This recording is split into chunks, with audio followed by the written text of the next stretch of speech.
ঈদের নামাজের শেষে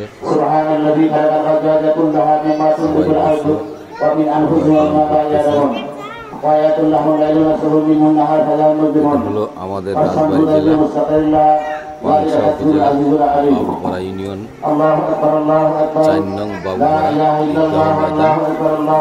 এখানে অনেক লোক নামাজ পড়ার জন্য আসে। সবাই ঈদের পড়ার জন্য দোয়া করবেন, আমরাও দোয়া করব ইনশাআল্লাহ।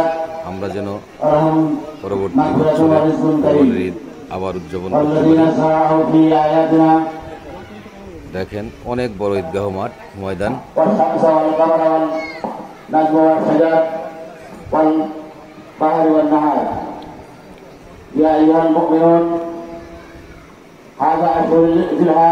অনেক বড় ঈদগাহ মাঠ, অনেক বড় ঈদগাহ মাঠ।